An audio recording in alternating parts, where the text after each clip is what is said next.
Tubuh kita ini ibarat sebuah rumah. Yang mana rumah itu ada pintunya, ada jendelanya, ada dindingnya, ada atapnya dan lain-lain. Rumah sebagus apapun, setiap hari tidak bisa lepas dari debu, kotoran, sehingga setiap hari harus dibersihkan. Walaupun hari ini rumah kita sapu, kita pel sampai bersih. Apakah besok paginya tetap bersih? Jelas tidak. Pasti besoknya akan kotor lagi, sehingga harus disapu lagi. Begitupun dengan diri kita, dalam diri kita ada pintu ruhaninya, serta ada fasilitas yang lainnya. Dalam diri kita tak bisa lepas dari kotoran hati, sampah-sampah ruhani, energi negatif, aura buruk dan lain-lain. Sehingga harus dibersihkan. Nah hari ini kita setelah diruqyah bersih, apakah selamanya tetap bersih? Jelas tidak. Besoknya lagi, seminggunya lagi, sebulannya lagi, pasti akan kotor lagi. Maka jangan bosan untuk diruqyah, jangan berhenti untuk diruqyah. Seperti halnya jangan berhenti untuk menyapu rumah setiap hari. Jin-jin fasik itu, berlapis-lapis keberadaannya di dalam diri kita. Ada yang menempel pada jasad kita, seperti di darah, di daging, di urat-urat saraf kita. Dan biasanya akan menimbulkan sakit pada fisik seperti pusing, kembung perut, pegal linu, bahkan kelumpuhan termasuk kiriman dukun di dalamnya. Dan ada yang nempel di sukma kita. Keberadaannya di titik latifah kita paling luar, di lapisan hati paling luar. Dan ini yang dirusak adalah pikiran kita, angan-angan kita, emosional kita. Maka akan terjadi ilusi-ilusi yang aneh-aneh. Bisik-bisikan yang negatif, bahkan yang paling parah bisa membuat orang menjadi gila. Dan yang terakhir yang paling parah, menempel pada ruh kita. Ini sudah keberadaannya jauh di dasar-dasar latifah kita. Bagian paling dalam, bahkan sudah menyatu dengan diri kita, sudah akrab betul dengan kita. Bahkan sudah sulit dibedakan mana kita, mana iblisnya, karena sudah saking menyatunya dan mereka inilah yang akan menawan ruh kita. Ini yang paling berbahaya dan sangat sulit dilihat oleh manusia siapapun, kecuali oleh orang yang benar-benar sempurna penglihatan mata ruhnya. Jadi iblis itu, sangat detail betul dalam menjaring dan menyesatkan kita.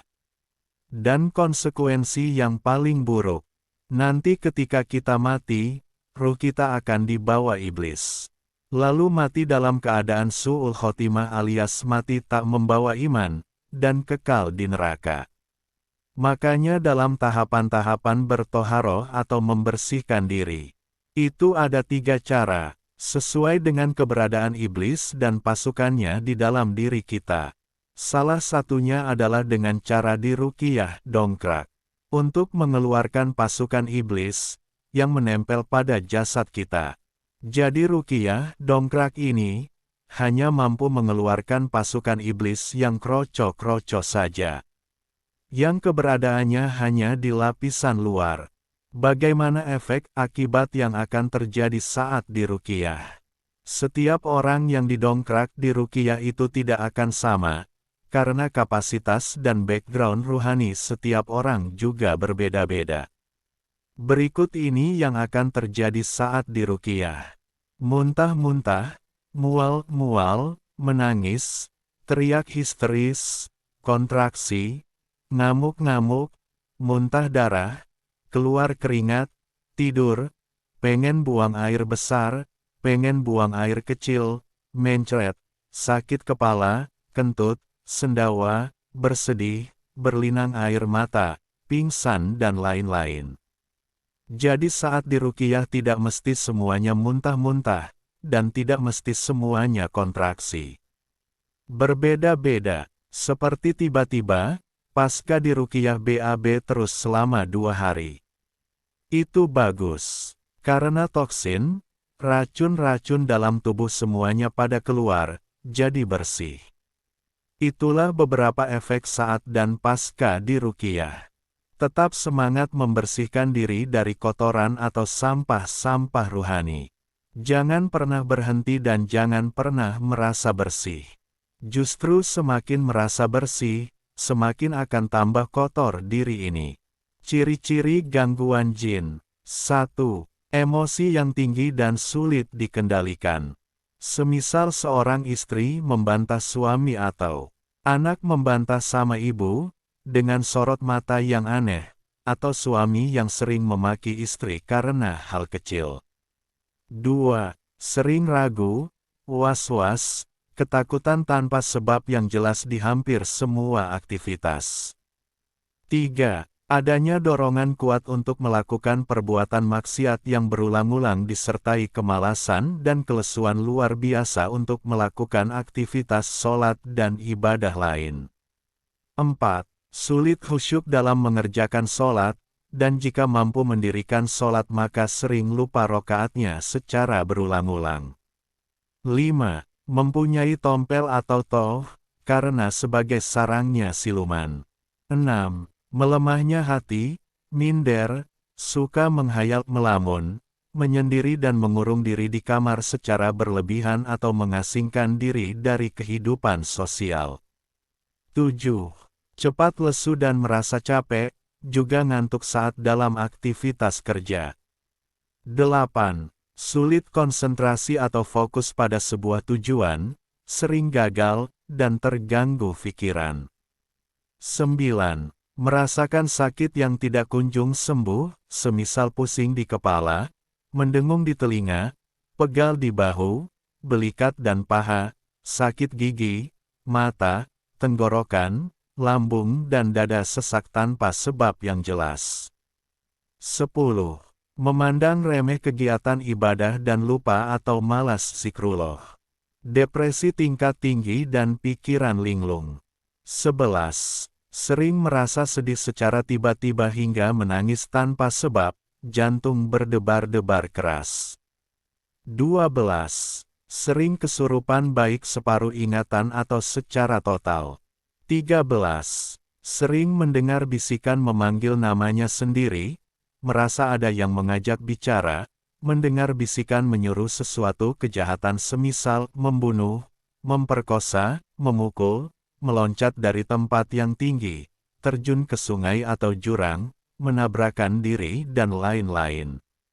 14. Paranoid dan cemas, merasa bersalah terus, merasa ada yang mengikuti, mengejar dan mengancam akan membunuh. 15. Sering mencium bau-bauan wangi, bau kembang atau dupa, bau anyir atau busuk bangkai yang tidak terlihat sumber baunya. 16. Pusing berlebih, vertigo, dan melihat benda-benda seakan bergerak, berputar, terbalik, miring dan lain sebagainya. 17. Sering melakukan tindakan-tindakan aneh tanpa disadari atau di luar kendali atau seperti ada yang mengendalikan dan tidak bisa menahan dalam kondisi sadar sekalipun. 18.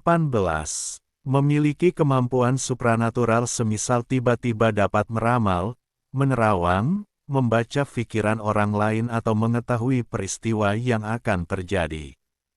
Melihat atau merasakan keberadaan makhluk halus baik sekilas atau jelas. 19. Rasa sakit di salah satu anggota badan yang tidak terdeteksi dokter atau sakit menahun yang tidak ditemukan solusinya dalam dunia medis. 20.